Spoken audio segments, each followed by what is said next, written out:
Hello, my name is Carina, and in this podcast, Break Fear, Find Freedom, I have conversations with people just like you who have broken their fear and found their freedom, whatever that may be. And shows you how to do the same.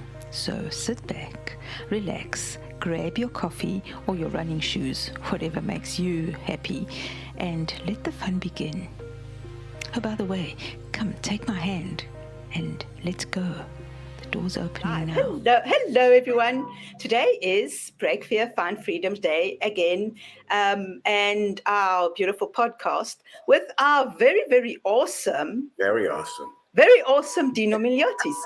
Hello. Hello, Dino. How are you today? Good. Happy New Year and all that jazz. Thank you. I'm thinking today is a very exciting day for the simple reason that I know you've had new beginnings we've been chatting about it since we began 3 months ago. Can you believe it? Oh, happy anniversary, by the way. 3 months. Right. No kidding. We've been chatting for 3 months. Man, and we never run out of things to say. I know, right? Yeah. Right? Isn't that funny? That's been pretty cool. And we know we've been on this path, and you have started. It's all been new beginnings, but I think this is probably a very new beginning right now because you've left your life really behind, and you've traveled by car all the way to where you are now. Let's talk about fear and traveling to your new. Yeah, talk about breaking out of your comfort zone. It's not break fear, break terror, because I left from the Pacific Northwest, which was minus 12 degrees and snowing, and I was heading east. So it's like 26, almost 2,700 miles, right? And I'm like, okay, no big deal. It's 38-hour drive. I'm fine. I don't have to stop for a drink every 5 hours like I used to. So I get in my car, and the snowstorm, I had to go through it. And then there was another snowstorm brewing. So I had like this pocket. So I'm going through one area, and it said, caution, roads might be slippery. And it was 75-mile-an-hour winds. And the wind was blowing the snow so hard, it was covering the lanes. So I actually, for a while, didn't even know what lane I was in. You couldn't see. Gee, it must have been scary. How did you feel about that? White knuckles and sore triceps the next day. I mean, I was like this. Please God, don't. And you see these cars just like flipping over in front of you, and you want to help them. But at the same time, it's like pitch black. You can't see the road, and you just pray for them. But I saw a lot of accidents. But I made it through. I got a nice little pocket of goodness, which was good weather. And I made it in 3 days. Wow. Yeah. Wow. Yeah, I made it in 3 days. So, I kept putting a little hurdle for myself. It's like, I've gone this far, 100 more miles before I stop. Or I've gone this far, I'm not going to stop till 9 p.m. And, it's just, you compete against yourself. You got to find something to do. And it was okay. But it was scary, but I kept saying to myself, you know what? You don't have to speed. You could go slow. At one point I was going 5 miles an hour. Swear to God. Yeah. Wow. Yes. And I didn't care who was behind me honking or whatever. I was like, I'm not going to. Oh, and did I mention that, I didn't have snow tires. I had the race performance tires, which anybody knows. They're not good in the snow or the ice. So it was kind of challenging. But I'm here. It's beautiful. I got out, and as you could see, I'm already moved in. It's all furnished, this little nice room. Yeah, I like the brick too. Yes, I love your feature walls. Very cool. Yeah, well, I did it for the podcast. I'm like, what do I need for a podcast? A brick wall. So no, I'm just kidding. But I'm excited to be here. Brick wall's a good thing. Yeah, it is. I'm excited to be here. I'm excited to tackle a new subject. So what are we talking about today? Well, that's why that was an interesting thing. So I like the way that you got through this. You even got a workout, right? And Yeah. and it's very symbolic because you got through that. So how do you feel about leaving your life really behind and starting this whole new life?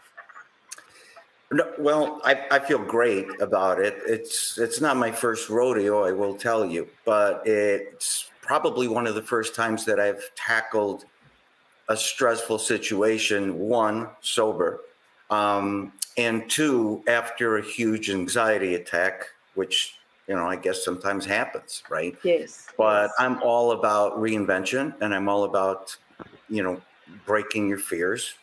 Perfect show. And, I'm all about pushing my comfort level. And so if I didn't do those things, I would never have left my cozy little familiar home. But, Yes. Yes. look, I've done this a lot. I've done this so many times. When we talk about reinvention, we're also talking about kind of supposedly leaving the nest, leaving familiar, and going into the unknown. And that's Yes. really what I believe life is all about, is challenging yourself and not being afraid to tackle the unknown. You'll figure it out along the way. There was one time in my life where I got a sales promotion, and from Chicago, they moved me to New Orleans. And they said, "You're going to open up an office in New Orleans." I'm like, "Oh, okay." This was not a really good company to work for, I found out. But anyway, I took the plunge. I left my wife, who was pregnant at the time with my son, my first child. And I didn't bring them with, only because it was just so unknown, so unfamiliar. I didn't know, if this is going to work out or not. I mean, let's be honest. You got to have a little bit of smarts, in that case. But I took the risk myself, and I said, I'm going to, move out there. I'm going to take this position. And if it goes well, then I'll bring you guys out, because I didn't want to disturb the nest. So I get out there and I hire a bunch of people, and there's like 8 sales reps, and I got a secretary. I found the office, fixed it up and everything. And the company kept sending me a stipend to live on, and the bills to pay for the, lease and everything, right? Yes. Yes. And so I'm promising these guys, hey, we're going to do this. We're going to do the territory. I mean, they were all like really, really loyal. And I'll never forget this. I haven't talked about this in such a long time. And so I find out that one day the company stopped sending me money. And basically they're like, "Oh, well, we told you we'd send you money for a couple months, and then after that, you sink or swim on your own." I'm like, "But I don't know anybody here. This is a new place, and I need money." They're like, "No, and I was really, really shocked at that approach, because they never told me that, going into it. Anyway, just to show you how upfront and forthright I was with my people, I told them the truth. And I personally recommended that it's like, "Look, I know you're all excited to work for me and everything like that, but this probably isn't the right company for you. And I'm broke. I don't have any money, and I need to get back from New Orleans to Chicago." Do you believe that not one of those guys walked out? Wow. Even though they weren't getting paid and they knew there was no future, their goal, their mission suddenly became to help me get out of a jam. So they collectively took my executive desk that I had in my office, and they sold it for like $125. And 125 bucks, this was early 90s. And 125 bucks was precisely the amount to buy me a one-way Amtrak ticket back to Chicago. And so they allowed me to stay. One of the salespeople allowed me to stay with them in their house. Woke up in the middle of the night, transported me, made sure I was okay on the Amtrak and everything like that. And I'll never forget that. And I remember thinking like, wow, I can't believe I'm defeated.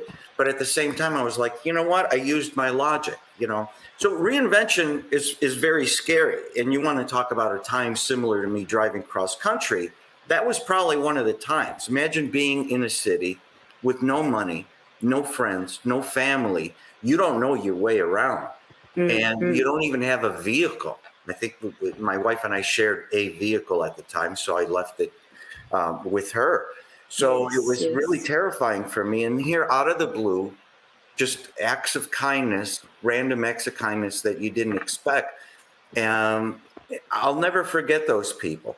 For me, it was like, wow, this world is still filled with good people. Yes. Not my first rodeo, Carina. Yes, but it is different this time because you've been through the rehab and you're sober. Yeah. It makes a difference somehow, doesn't it? It does make a difference. You're allowed to search your own feelings, which are true. They're not masked by anything. And because of that, you have to relearn how to process feelings, don't you? Because, imagine 20, 30 years, I really didn't have feelings. They were all dulled by external forces, right? And so one of the important things that I will say is the importance to be able to feel, to be able to process those feelings on your own naturally is priceless. Because, again, and let me make this crystal clear. It's not that when you find yourself or you reboot your brain, as we talked about on the last episode, that you're never going to experience terror or fear. You will. Yes. But you embrace it and you kind of like compartmentalize it, if you will, where it's not so terrifying when you understand it. I can be afraid of spiders, which I am. Okay. Seriously. I suggest somebody putting a tarantula on your hand. But if that ever were to happen, as terrified as I am, I'd recall that, hey, you know what? If you just stay quiet and stuff like that, chances are you're not going to get bitten, harmless, and it passes. So that's what I mean by like processing the feelings on your own. Very, very, very, very key to what we're talking about. Yes, and it's very scary, I'm sure as well, because now for the first time after all those years of masking with the alcohol, the drugs, now it's like, oh, this is me. Yeah. And I've got to cope with myself alone because at the end of the day, we sleep alone, no matter who we're sleeping with, right? Yeah. And how did you do that? Well, let's take, for instance, this traumatic 38 hours, because that's what I think you're talking about. And I'm doing it sober and I'm delving into a new life, being head of a foundation and new surroundings and all that, right? Pretty terrifying. Yes, but then you look at the little positive things that I was saying in the last episode that make it all worthwhile. Like, again, I mean, if you just only look at the big picture, oh, my God, I'm going into a new city and I've got to perform and, like a trained, puppet and, all that. It can get overwhelming. But think about it. Clean and sober, driving through the unknown with external forces like the weather. I did it in record time. I came here, unpacked my life in a new house with new surroundings that I still get around. It hasn't been long, but I mean, I use navigation for everything. I don't know where anything is. You know what I mean? The beauty of technology. Well, yeah, it is. But the point is that, I'm giving myself pats on the back for the little things that are just as important as the big picture. Now, the big picture to me, I'm always going to be a dream big kind of a guy, and that's important too. I have no doubt in my mind that the venture that I'm about to tackle is going to be enormously successful. Already indications are that it will. I mean, without even trying, I pitched what I'm doing to a couple magazines, and not even explaining it right, I immediately got a response, and they were like, "Oh yeah, I'd love to cover your story. Just write a press release." So this weekend, that's what I'm doing. I'm writing a press release. I'm not even trying, right? That's the big picture. But the little picture is I'm alive, I'm healthy, I feel good. The anxiety is no longer ruling my life.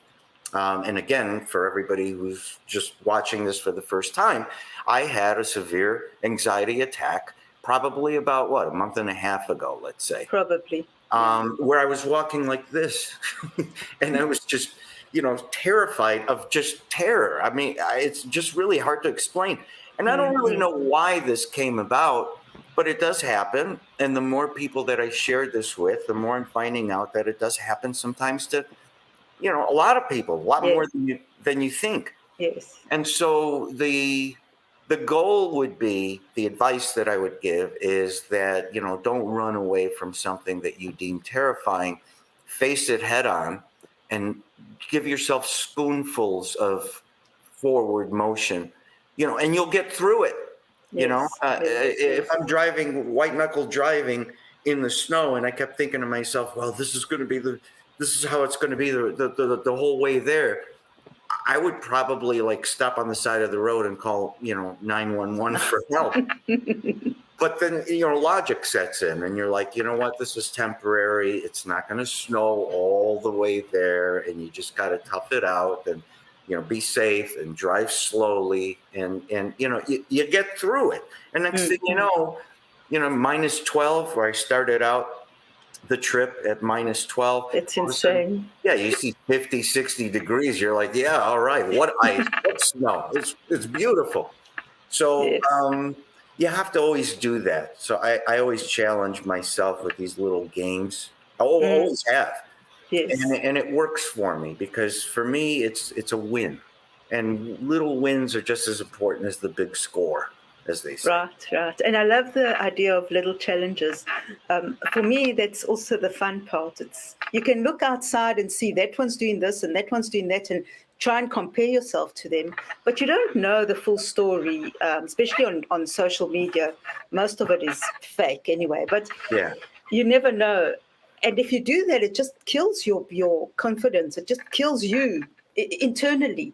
So I love the challenges to yourself. Okay, just 5 more minutes of doing this, or just 1 more hour of writing, or whatever.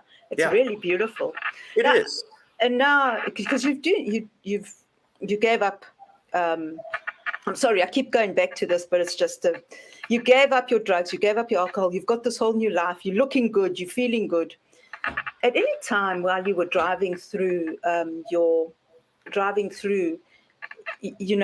through this challenge, going through this, I mean, you couldn't see anything. Did you ever think about having a drink? Stopping at a bar and having, I don't know, whiskey or whatever you drank, vodka, I think vodka. No.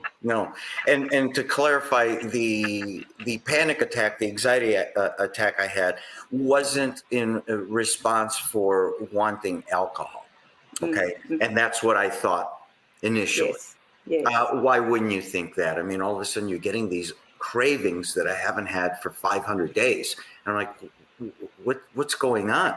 Yeah. And to make a point, even the doctors were like, oh, you may always feel those cravings, which is not something I want to hear. And I honestly, I'm not trying to challenge the medical community, but it's not really, I think it's irresponsible for somebody to just make a blanket statement like that. I agree with you.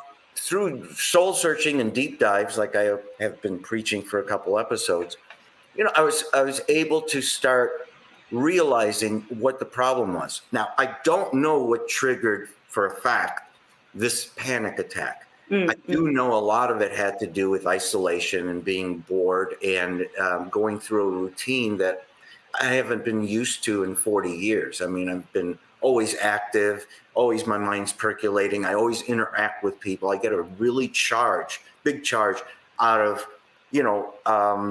face-to-face interaction, okay? Yes. But what I have to realize is I have programmed my brain for basically 30 years to when you feel uncomfortable, you reach for a drink. And so my body was telling me, oh, you're feeling uncomfortable. And the default in my head always goes to a drink. Yes. And that's yes. why I felt like having a drink, because the default is saying, well, you know what? Past experience has shown that when you take a drink, then all of a sudden you feel brave. Today, here's how the logic works. I'm in a snowstorm, right? I'm white knuckle driving. I'm terrified that I'm going to slip off the road. And why wouldn't I? Because I see cars in front of me doing just that. Yes. The last thing you want to crave is a drink. Okay. So if everything else fails, all other logic goes out the window. Just think about this. Will having a drink make you drive better or worse?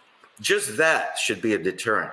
Yes. But I didn't go through that logic. Mine was, more just knowing that, hey, you know what? If you ever feel like having a drink, it's not the drink. It's because your brain is defaulting. This is what makes you feel good. But also the medication that they're giving me that it increases the serotonin levels in your brain. It takes a while to kick in. It's very common, which I didn't realize either.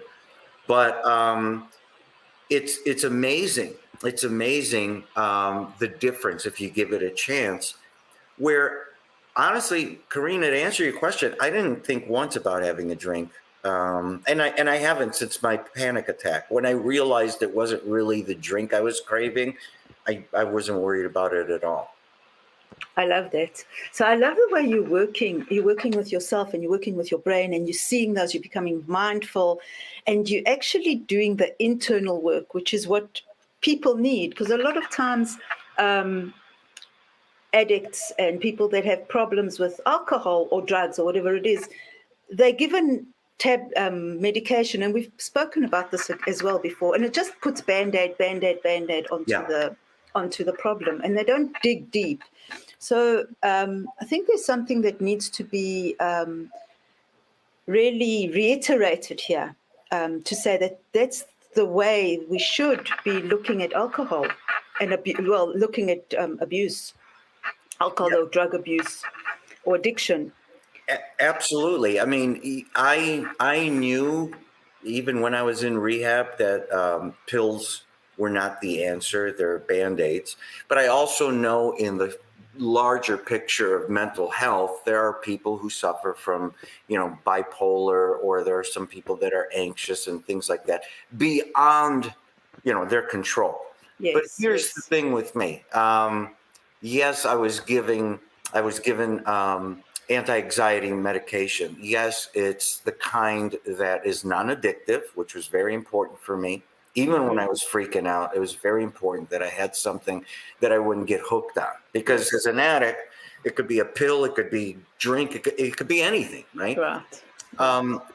But also knowing that these medications work naturally in your body, and it takes a long time for them, for you to realize their full effect. And also preparing myself that there will come a time this year that they're going to wean me off of these things in the same manner. Okay. Yes.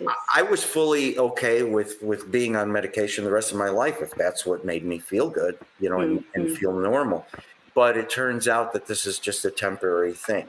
This is very common. This is more common than people think. And I think in today's world of just unrealistic expectations and what we see on TV, as an example, or social media, you notice we don't even talk about millionaires anymore. Everything's got a billion to it. It's like you don't even understand what $1 billion is. But a millionaire is just so yesterday, you're just a millionaire. You know what I mean? Right. And I think to the average person, we watch expectation levels that are so high and we get overwhelmed with what we're supposed to be doing in life. We forget about doing the things that make you happy, and doing the things that make you fulfilled.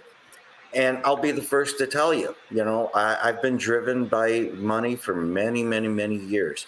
I will be the first to tell you that I do still like money. I'm a capitalist, and there's no shame in that. No. But at the same time, I've understood that there's more to life than just earning money. That it's got to be well balanced, and you have to feel fulfilled, and you have to do the things that you feel proud of, and that make you feel good. Okay. And I have just as much respect for somebody who is a school teacher or somebody who's a maintenance engineer or a truck driver or a garbage man, as I do with what now everybody, billionaire. I have respect for it, especially if you're happy doing what you're doing. Yes. It doesn't matter. And that's the whole thing. I mean, this isn't class warfare. Be happy with who you are. Be happy with what you're doing. Be proud of what you're doing. And, and always ask yourself, how do you want to be remembered? You want to be remembered as what? I mean, and that goes to last week's question. Is it better to be liked or respected? I would rather be respected, because it's easy to go in somewhere and be liked. It's even easier if you switch who you are in an effort to be liked. But that's kind of fake circumstances, right? I mean, everybody gets all hooked on, well, I have X amount of followers, and it's all a joke. I mean, you don't even know who you're following. You never interact with all these people. It's all tweets and retweets. People don't even read what other people write. They just forward it. You know what I mean? They see one word or two words and they think they've solved, cancer. There's more to life than those superficial things. And it took me 40 years to figure that out. Some people figure it out right away. Some people never figure it out. But it's having discussions like this to kind of open people's mind to a new way of looking at things. Maybe it's not new, but maybe it's foreign to them. But I don't know anybody who knows me better than me. Yes. And so if I'm relying on 100 people to tell me who I am and what I'm supposed to do, we got some problems. I should be able to answer those questions myself. Exactly. Yeah. And you should be able to not worry about what those 100 people say. I think that's the biggest thing here, is the fear. I mean, the fear of what other people will say or think of you or reject you. And so people live in that constant fear. Again. And how do you find fulfillment in your life? By living in that corner and listening to everybody. And everyone has an opinion, which is right, but most people just have opinions. They have their own agenda when they give you, most people, I'm not saying everyone, when they give you advice, right? Yeah. You need to know yourself and decide what you want and how you want to be remembered. So I love that. So how do you want to be remembered, Dino?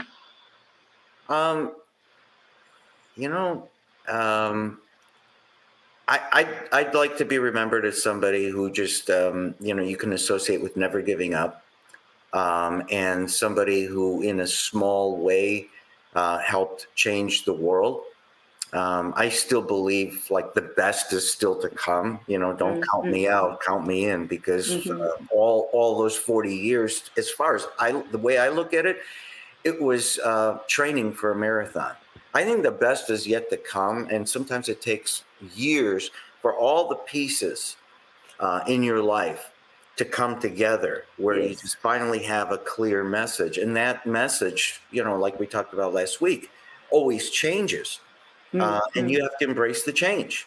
Even a dinosaur like me who hates technology, you know what I mean? Either learn to do it yourself or find somebody you trust who's competent to do it for you. But you cannot discount technology in the new way people view things or see things or hear things. There's just so many outlets nowadays. It's just kind of, for me, it's like mind-boggling. But I instead of worrying so much about getting criticized because I'm a dinosaur, I don't care, because my message for 40 years or more has really been consistent. One thing you could say about me is I don't give up. I just keep going forward. I may get sidetracked, which I have many, many times. I may get confused. I may fail, but eventually I just keep going forward, keep going forward. And so if there was just that one thing that people couldn't remember, that would be it. Now, I don't know what they're going to remember me by, but you know what? I think I'm off to the right track. Again, is it better to be respected or to be liked? And that fear of not being liked consumes us. Yes. Consumes us. Yes. I was talking to my cousin last night who has a business that I'm going to help him with. And he is more consumed right now with the personalities and the drama and the problems concerning his employees, which is not on the job drama, it's after hours drama. You know, I got a problem, I need help, I need this, I need that. He's more consumed by that stuff than running his business. And that's exactly what I'm going to do today. I'm going to go in and I'm going to show him, I'm like, you know, cousin, this is an easy fix. It's just a simple fix. You have to turn things around. You can't worry about being liked. You have to worry about being respected, because at the end of the day, you're on the hook for all the bills. You're on the hook to feed your family. It's your company. It's your blood, sweat, and tears. And these people, although I wish all of them success and fulfillment, it's on them to choose, right? You know, we can nudge them, we can guide them, we can motivate them, we can inspire them. But at the end of the day, it's their choice what path they want to go on. I can't feel beholden or responsible for somebody's missteps, especially during off hours of business. Yes. But imagine what really got me thinking, okay? Not that he shares my last name, which I'm like, hey, you should be like me, you know. I'm like, yeah, everybody's different. But it just kind of floored me, because it just reminded me how much I have practiced an unknown field to somebody even like my cousin. I mean, the things that I find easy are things that are just tremendously difficult or terrifying to somebody else. And so to your point, we don't know what people have gone through. We don't know what they've done or didn't do. And I think we talked about this before. I mean, sales to me comes easy. I make it look so easy. It's not really easy, but think about it. I've been doing this for 40 years. It better come easy. At the same time, if you ask me to operate on somebody, I'd be like, oh, I don't know what to do. So it's not that we can't do things, we can't do tasks. It's just that maybe we haven't had enough practice as the other people who make it look so easy.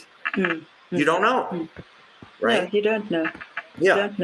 You don't know anybody's life, because you see people like, now we chat to each other and we in this conversation, but you know, when we close the window here, what happens? I mean, Dino is someone else and I'm someone else.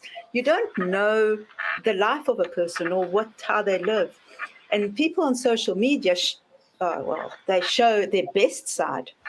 Yeah. But you don't know what's happening. They could be beating their wives up or beating their husbands up or being beaten or whatever. I mean, I'm going to extremes now. You did that last week with the serial killer. That's still to be continued. Sorry, it's my author mind, okay? Yeah. But we don't know. We don't know. And we can't follow, and you can follow them and see what they're doing, but you can't invest your life in them and expect them to take control of your life. It's your life. You need to take responsibility for that. Yeah. And I think going back to your cousin, it must be it's hard to do that if you sort of have a family, you make your people a family. But on the other hand, it's also a way to, if you're looking at them and trying to help them, then you don't have to look at your life and try and deal with your drama. Very, very common. It's called what I call deflection. Yes. You know, people have serious, at times, very serious issues to deal with. It's easier to look outside of yourself and counsel somebody else. But think about the counseling that you're giving somebody else when you can't yourself take care of your own life. It's not going to be effective, even though you think it will be. You have to know yourself first. You have to love yourself first. You have to understand what makes you tick. And then only then, people have said all my life, I mean, how do I command such a presence in the room? The truth is, I really don't know. I mean, if I had an exact science, I'd bottle it and I'd sell it. Okay. Right. Trust me, I would. But I guess it comes from confidence because of knowing myself very well, that people kind of gravitate towards that strength, right? Yes. If I didn't know myself very well and I was tackling all these kinds of problems and all these kinds of issues, what advice can I give somebody where they're going to gravitate to me, especially when my message changes every week or every month? It's like, here we go again, right? Yes. So for a long time, when I first got in sales, obviously everybody wants to teach you the cheesy sales 101 stuff. And I'm not knocking it if that's what you guys do, but for me, it always seemed fake, just like Instagram fake or Facebook fake and stuff like that. It's just like, wow, how insulting must this sound to the other person? Why can't I adapt a more normal approach? And so the reason I was good at adapting a more normal approach is because what you see is what you get. Off camera, yes. I'm like this. I'm very, very curious, very inquisitive, and I have absolutely no problem asking a question that others would be like, that's very uncomfortable. But you'll never know unless you ask. And I've never gotten punched in the face. I've never gotten in a fight. So obviously I'm not that direct and callous with it. I kind of know people, but people genuinely embrace the natural approach. And it's better to just be yourself and be real than to adapt this personality that ends when the spotlight is done. Yes. Because then you're living two lives. Okay. So take my cousin. He is very, very empathetic. Okay. Almost to his detriment, because, in my opinion, I mean, some people could look at it like, oh, wow, he cares. And I'm not saying he doesn't, but I look at it that you're enabling people not to reach their full potential. Yes. So when I say turn it around, I'm not saying go to these employees and say, look, I'm not your dad. I'm not your, mother. I'm not going to solve your life's problems. And, you would have had them with or without me. And that's just too bad. Yes. What I would do is positively say that I believe the more I'm helping you, the more I'm hurting you. And that I believe that you have tremendous potential, but you're going to have to dig deep and you're going to have to figure it out. Yes. And almost set boundaries, if you will, not rules, but set boundaries, because it happens with everything. If I allow a 7 or 8 o'clock phone call from my salespeople, I'm going to get them. And then, yes. Right. But if I say after 5, unless it's an emergency, and let me clarify what an emergency is, somebody's physically in danger or bleeding, do not call me, then they won't. Yes. And it's as simple as that. It's not demeaning anybody. I'm not trying to do that. It's just that in my experience, again, there's, out of 100 people, 3 people will try to break out of their comfort zone. 1 or maybe 2 might. But for the rest of people, there are leaders and there are followers. It doesn't make a follower a bad person. Yeah. It doesn't make a leader a bad person. But if you understand that you are a leader, then you have a responsibility to lead well. And a lot of people don't know how to lead well. They think, well, if you embrace people and coddle them and be empathetic with them and be liked, that you're going to win them over. And that's absolutely not true. It's actually quite the opposite. Yes. It just depends how you look at it. It took me 40 years to figure this out, okay? It just doesn't come naturally, but it does happen. Because what I'm hearing you saying, from my experience as well, if you give people like lines, so this is what I'm allowing, this is not what I'm allowing, and you give them, and then it's easier for them. It's easier for people to be in a relationship with you because they know what you expect and you know what they expect. It makes it much easier. It's clearer, and it doesn't become blurred, because when those lines become blurred, that's when the problems start. Right. Within any relationship. So we can go back to your cousin, and the way I'm feeling it is that he might think that he's doing a good thing, and his people might like him, but they don't respect him because he sounds like a pushover, right? Deep down, you're right, and he's then neither a how can he pushover. lead them? Yeah, he's neither a pushover or callous, and he has a heart of gold and stuff like that. Doesn't make him bad. It doesn't make him a failure. No. It's just that, I find that people like that are good at doing stuff themselves, right?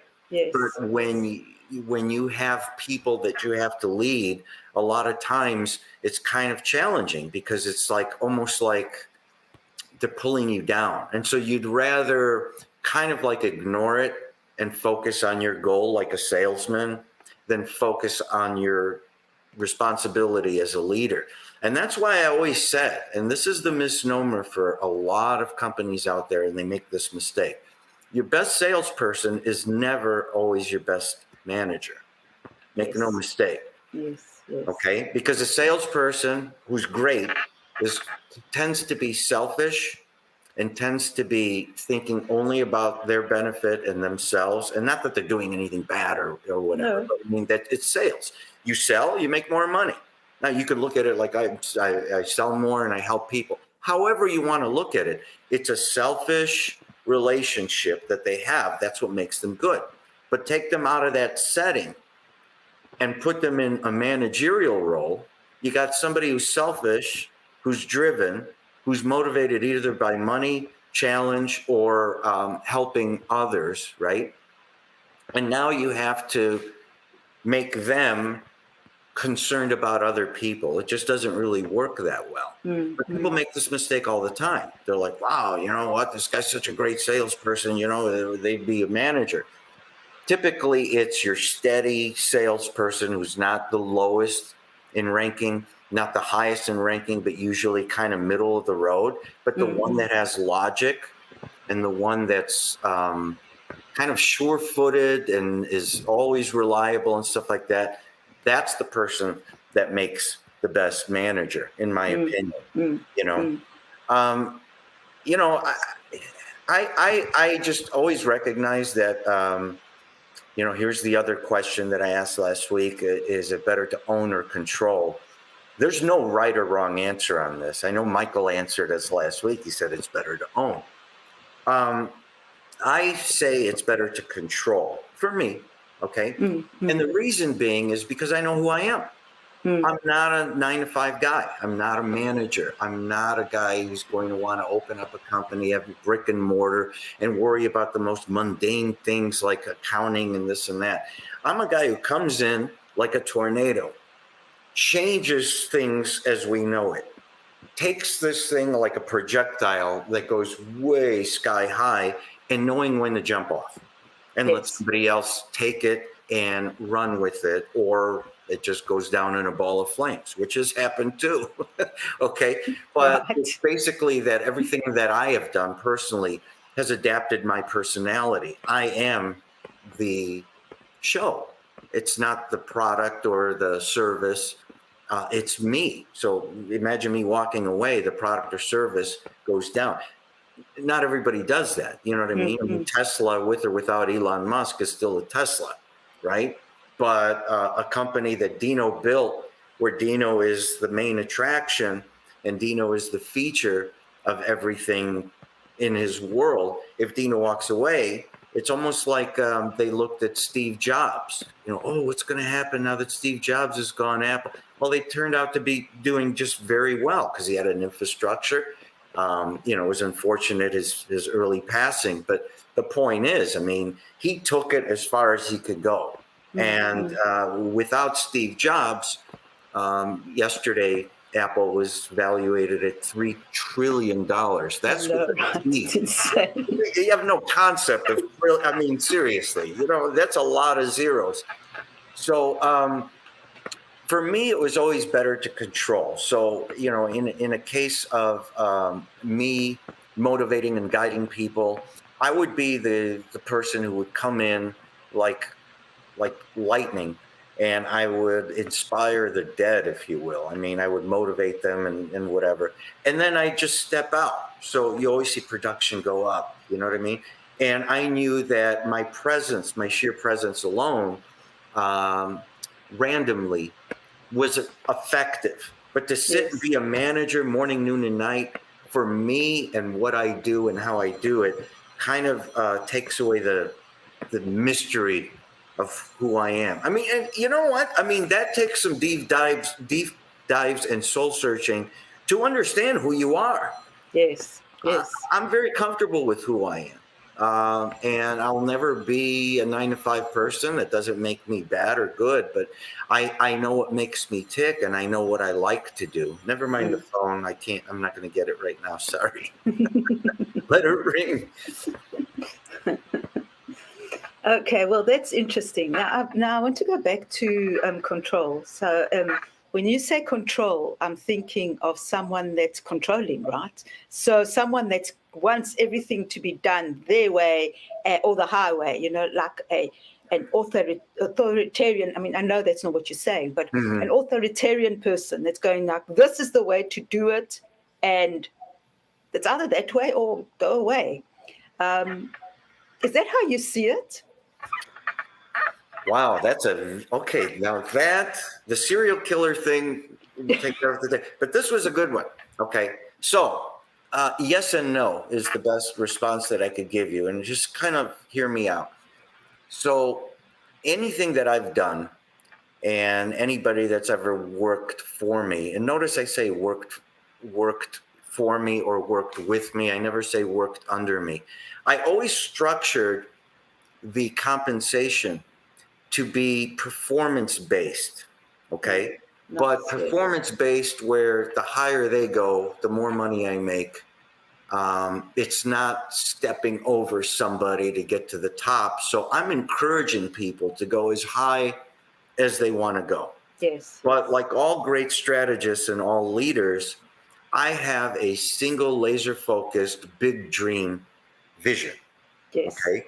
And I see it a certain way.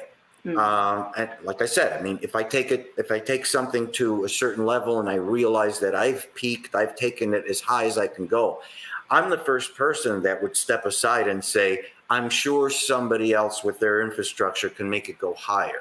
But I know that I've peaked, and I'm not beyond saying, I got to step aside. Okay. You get enriched tremendously, personally and financially and, emotionally and all that stuff. But the way I always structured my stuff is just that way, where people have no boundaries, they have no borders, they have no ceilings. That's number one. Yes. Number two, I learned very, very early on that if you really, really want to see the fruits of your vision, singular transactions are great. They're rewarding because you're challenging yourself, and the only thing you care about is, I made X amount of sales, which gave me this much money, and I also helped this many people. Okay. But to multiply that, right? To multiply that, right. So in the same hour, you have thousands of sales going on at the same time. How do you do that? Yes. Well, like all good leaders, you have to recognize that you can't do everything. You have to choose one function. So for me, it was kind of hard in the beginning to put down the sales hat and be a general. It was very hard for me to stay out of the day-to-day interaction and stuff like that. So I devised a plan. I always knew that where I sat in an office, even if my business involved outside sales and I was the best one ever, right? Mm-hmm. I knew that as long as I'm outside, I can't direct and inspire and coach people. So I always knew that if I have a home base, command center, if you will, I would have the best seat in the house, because instead of killing myself trying to train XYZ, I structured a sales system, a network that I was, for lack of a better word, the puppet master. I was the one that would sometimes, believe it or not, tell them what to say to close a deal, and then demand that after a deal is closed, that I second close it as the manager or the owner. So it gave me the ability to assess the quality of the sale. You know, I even said to people, do you understand what you're signing? You know, because you don't want to hear, well, I don't really know what I'm signing. I mean, Right. you want to make sure that the quality level's there. And the only way I was able to do it is to understand that I can't be out in the field, even though I love doing that I have to assume a general's role. Now, that didn't make me an authoritarian, because everybody that would do a deal, I would offer praise and encouraging words. Anybody who didn't get a deal, I would say, I think maybe you should try this next time. So I was a coach to thousands of people. And I was able to do it efficiently because, you know, again, I'd get like, I don't know, 300 texts a day and 200 emails a day and probably 200 calls a day. And they were all like quick 1-2 word answers. And I would, you know, respond very efficiently and methodically, because I knew that they're out there. They're an extension of me. Yes, I am the ruthless dictator of my own world, of my own vision, let's say, right? But I wasn't so harsh where it's just like it's my way or the highway. I'd hear them out. I'd hear their approach. I'd say, yeah, that sounds great. And why don't you also try this on top of it? Or sometimes they'd floor me and I'd learn a new technique that I myself never envisioned. So you can always keep learning and you can always keep perfecting. And that's what I mean by control. Okay. Not bad to own. It's not, you know, I mean, you know, if I had more infrastructure and if I had more professional people and more people on the payroll, obviously that I would be set and poised to own something. But the way I always started businesses was just like so homegrown, so immediate, so quick that usually it was just me and a handful of people. And then all of a sudden, all these outside salespeople that just kind of like flocked to me and wanted to be part of the sales process. So there's no infrastructure in my building, in my surroundings. It was all grassroots movement because I could, my gift was I can inspire the dead. And I knew that. And I knew that. You give people motivation, you give people a challenge, you give people advice and coaching and praise, and you'll be amazed what people are capable of doing, even beyond their own belief. You'll be amazed. But if you buy into their fears and you buy into their phobias and their perceived glass ceilings on why things can't work, then you're hurting them. You're hurting them. Even if you say, yeah, I agree. You know, oh, I don't feel good today. Yeah, me too. I don't feel good. Right away. Now, people don't feel good. And then usually one person goes, you know, comes home sick. But, you know, if you just sit there and say, really, oh, it'll pass. Or, you know, you're not feeling good because you're not doing X, Y, Z. You're pushing them. The mind is really weird, you know, for lack of a better word. And it's a powerful thing that we're only beginning to comprehend. And again, I mean, just understanding 1% more of a normal person's brain makes you what other people say is a genius. I don't think of it as like you're a savant, you're a genius, and other people are not. I just think that, you know, there's certain people that are able to tap into what we all have. And we talked about this last week too. Yes. So it's a learned response, right? Yeah, I think so. I love that. So now I'm going to ask you as part of the audience, what advice, for the want of a better word, would you give our viewers and our listeners to have the best year 2022? Again, probe yourself, push yourself, have attainable goals, and have big, huge dreams, things that you can't even possibly imagine that you can do, but just dream them and daydream. I still do it. I have all my life. I have since 7 years old. And, my daydreams have been ever changing throughout my life.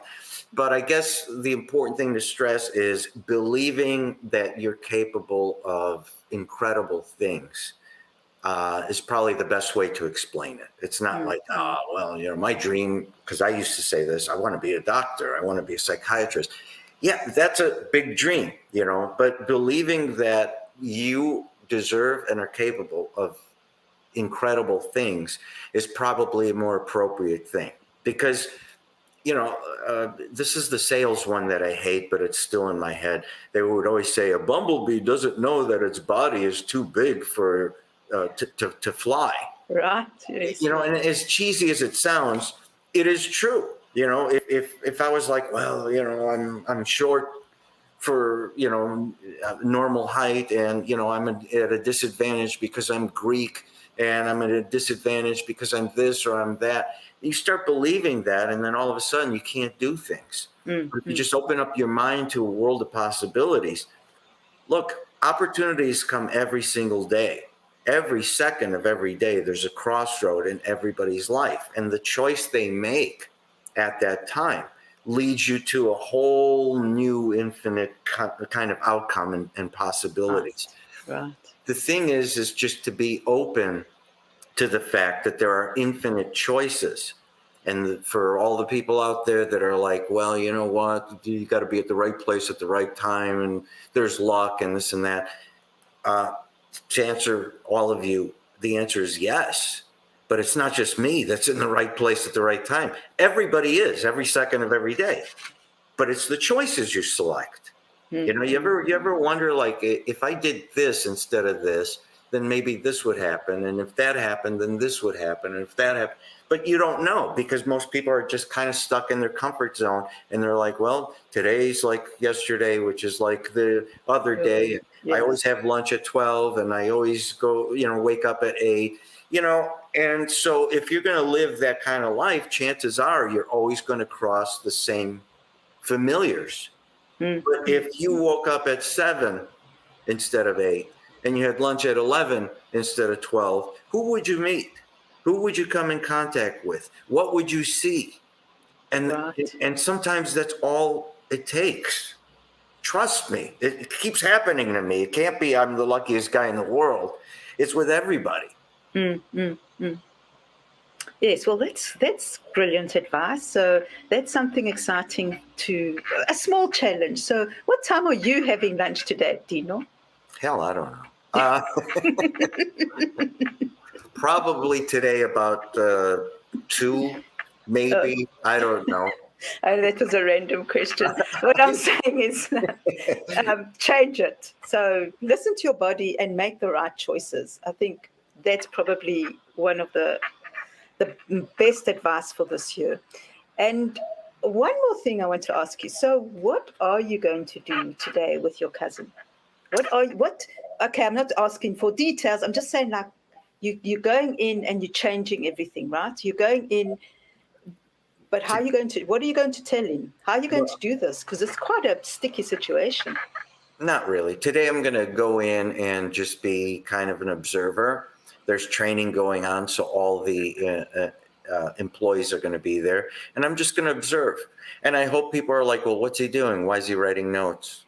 But to understand where the issues may be, you have to understand people. You have to watch them. You have to watch their mannerisms. You have to watch what they say, how they say it, and so forth. It's kind of like psychology. So kind of in a way, I have fulfilled my 7-year-old dream of becoming a psychiatrist, because Right. in my opinion, sales is kind of like psychology. I mean, it does involve a lot of like assessing situations and kind of calculating outcomes and so forth.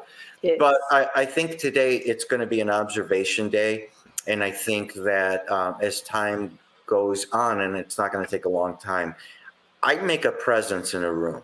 So people will start coming to me individually and start asking, well, what are you doing here and what do you see? And that's when I could sit and have one-on-ones where I find out what they want, what they see as their role, what their dream may be.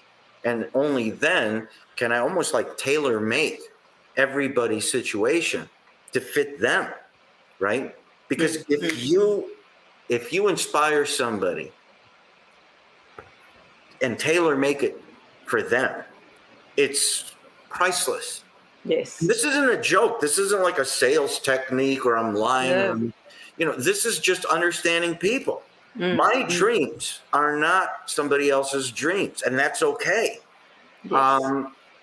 We're all different, but we all want to aspire to be something better than ourselves. And just understanding that, I think this is just an easy fix, just completely easy. Well, I love that too. So on that note, what's freedom for you this week? Freedom for me is freedom for me is waking up and doing whatever I want to do and enjoying it and feeling fulfilled again and understanding that I'm not the kind of guy that's just going to sit and go away and retire, that the best years are in front of me, ahead of me, and that this is only the beginning. So that is freedom. I mean, financial freedom is great, trust me. But that said, even if I wasn't financially free, I think I would still feel the same way, is that being able to get up and make choices that suit me and pick and choose avenues that make me feel fulfilled, it's priceless. Yes, I love that. That's a beautiful way to end the day or this session. But before I do, we spoke last week about little Dinos in the video. Who won? And well, I didn't do it last week because I still had to my editor still had to come up with the thing. So what I thought is, whoever did actually comment on our video last week, I'll just give them, say, a free 30-minute break fear coaching session. So awesome. If you've commented, just let me know. But now, this week, we've actually created this little Dino wandering around the screen, and he's really cute. He really is. And so when you see it, just let us know where it is and let the fun begin, and let's get some surprises. That's pretty cool. That's going to be good. It's very cool. Yes, and I've got some other ideas as well, that we're going to have some new things coming up in the next few weeks. So keep a watch out on this beautiful conversation that we have. So remember, subscribe and comment and click the little button and follow and do all the good stuff. Anything else for us today, Dino, before we go? No, just have a beautiful day. Thank you. You too. Have a beautiful, beautiful day. I will. Good. Thank you, everyone. We will see you next week. And join us in another exciting, scintillating conversation. Bye, everyone. And bye, Dino. See you soon. Bye-bye. Peace. Oh, see you next week. Peace. Thank you so much for joining us on this week's adventure. And I look forward to seeing you again. Please comment, like, subscribe, and share with your friends if you thought this was amazing. Remember, if you need any additional resources, just check them out in the description box below. Have an amazing week, and we'll see you again next week. Thanks again. Bye for now.